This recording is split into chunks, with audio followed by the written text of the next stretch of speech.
Consideremos ahora el proceso de formación de una cultura organizacional.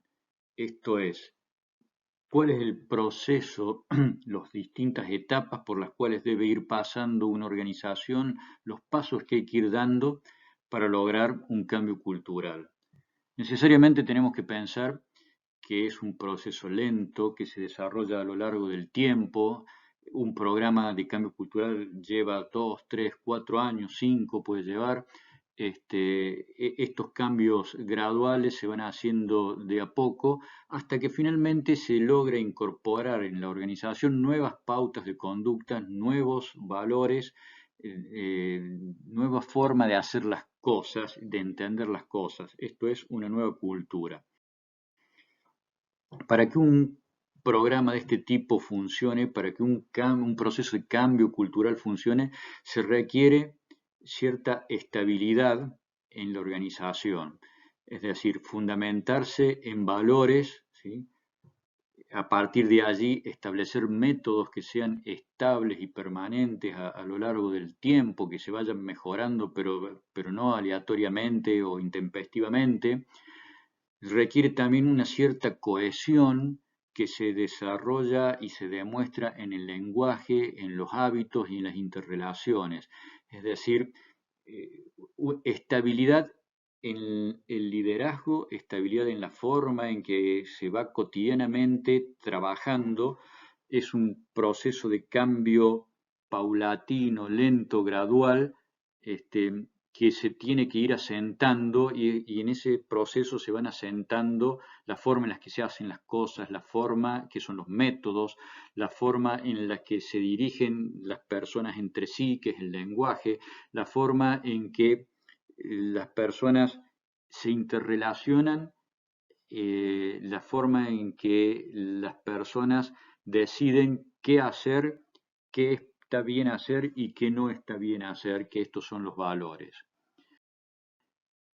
Cuando una empresa está conformada por un grupo de personas cohesionado, ¿sí? Es decir, cuando hay trabajo en equipo, cuando hay vínculos estrechos que funcionan, esa serie de lealtades y compromisos mutuos, es mucho más fácil encontrar un terreno fértil para llevar adelante un proceso de cambio cultural.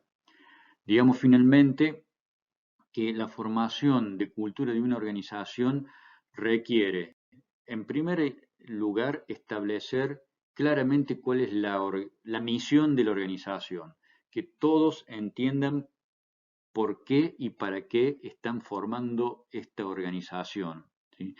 Es necesario contar también con objetivos claros y declarados, ¿sí? Nuestra misión la vamos a llevar adelante a través de perseguir estos objetivos concretamente, ¿sí? También es necesario contar con una estructura definida dentro de la organización, una estructura que quiere decir que cada cual entienda cuál es su función, cuáles son sus roles, sus autoridades, y sus deberes dentro de la organización. Esto hace que no sea caótico, esto hace que funcione la organización de un modo razonablemente previsible. No quiere decir que la organización tenga que tener una estructura demasiado rígida ni demasiado estanca o tradicional, ¿sí? Pero sí quiere decir que tiene que estar claro. Si tenemos una estructura flexible, si tenemos un modo flexible y libre de asignar ciertas responsabilidades y asumir o no ciertas responsabilidades, esto tiene que estar claro que es de este modo para que todos los miembros de la organización estén conociéndolo y estén sabiendo qué esperar de todo su entorno y de todos sus compañeros. Siempre es necesario en un proceso de formación cultural contar con una muy buena comunicación, con un proceso de comunicación efectivo, que esté claro qué es lo que se quiere comunicar, que se comunique, que se chequee, que el mensaje ha sido recibido de un modo efectivo, bien interpretado. Y por supuesto, una formación cultural requiere un estilo de liderazgo definido y marcado. Esto no quiere decir que tenga que ser un liderazgo fuerte o directivo o permisivo, lo que sea, pero sí tiene que haber una forma clara, definida de liderar. si el estilo de liderazgo está cambiando permanentemente, va a contribuir a desorientar a la gente, y no va a contribuir a llevar un camino claro, concreto y direccionado hacia un determinado cambio que se esté buscando. Conducir una organización a través de un proceso de cambio cultural no es una tarea fácil, es una tarea que requiere tener claros los objetivos y requiere también de un liderazgo consciente, ¿sí? Desde este punto de vista, el estilo de liderazgo de algún modo debe ser directivo o al menos suficientemente fuerte como para marcar cuál es el rumbo a seguir, como para liderar con el ejemplo, como para motivar al resto a seguir el cambio. Realmente sabemos que los grupos, las organizaciones son reacias al cambio. Si estamos hablando de la formación de una nueva cultura, estamos hablando de un cambio y esa generación de la motivación, de la necesidad de cambiar, debe partir de un liderazgo marcado, claro, que es lo que hace posible que estos programas funcionen de un modo práctico. Si uno espera que naturalmente se vaya produciendo el cambio, puede producirse, sí, pero se va a producir en tiempos que no son adecuados en la vida organizacional.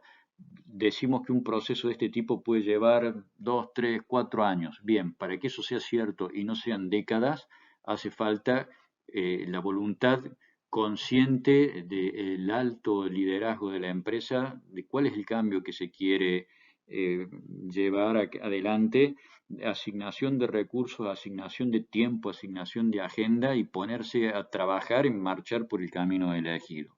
Desde ese punto de vista es que se menciona como una herramienta fundamental contar con un estilo de liderazgo que propicie y lleve adelante el cambio pretendido. Veamos ahora cuáles son los elementos que se pueden observar para definir o caracterizar una cultura organizacional.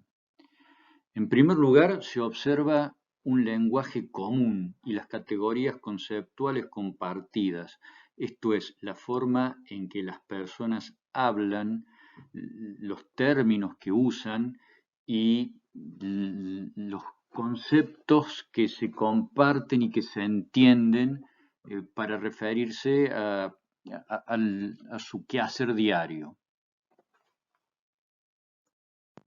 La definición de sus fronteras y la selección de sus miembros.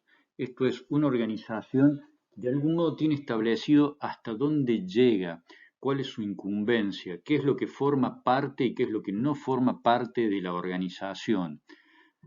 Y también tiene un proceso mediante el cual selecciona, acepta o expulsa a los miembros de esta organización.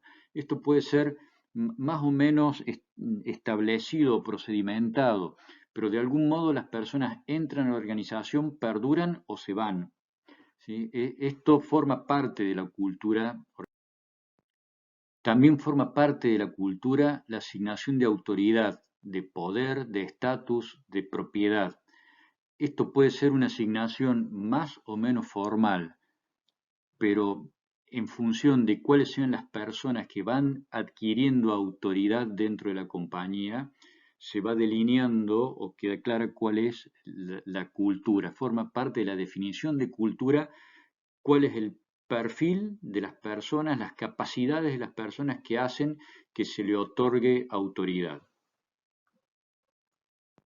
También forma parte de la cultura organizacional las normas, los procedimientos mediante los cuales se llevan adelante las relaciones humanas, que van definiendo el clima laboral. No nos referimos solamente a normas escritas, sino sobre todo a la forma en la cual habitualmente las personas se relacionan entre sí. Esto va desde la costumbre de saludar todos los días, el vocabulario que se usa, el respeto o no, el trabajo en equipo o no, el liderazgo directivo o no, la alegría o el confort de venir a trabajar todos los días o no, el sentirlo como una obligación o no, el sentido de deber como una carga o como un valor.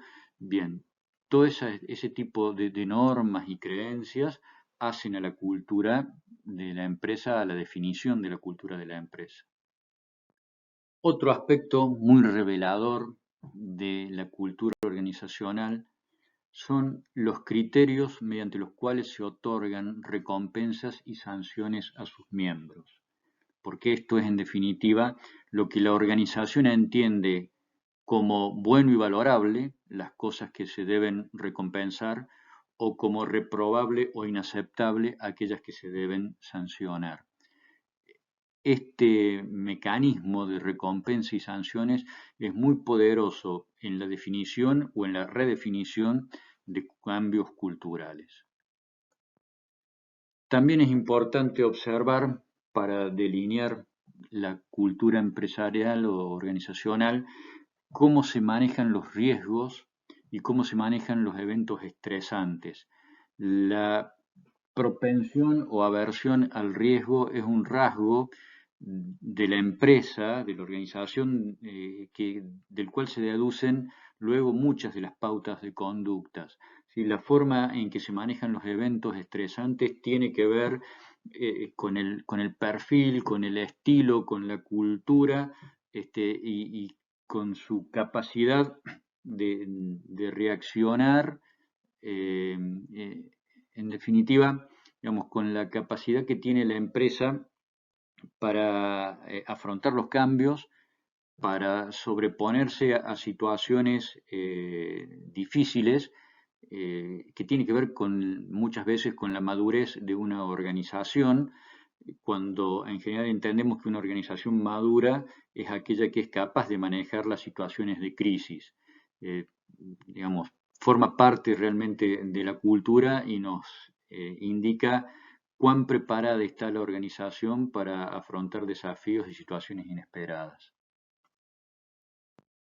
También es muy revelador entender cómo se manejan dentro de la organización las relaciones y la resolución de problemas humanos en cuanto a ideologías, en cuanto a creencias, supersticiones, hábitos, costumbres, tradiciones.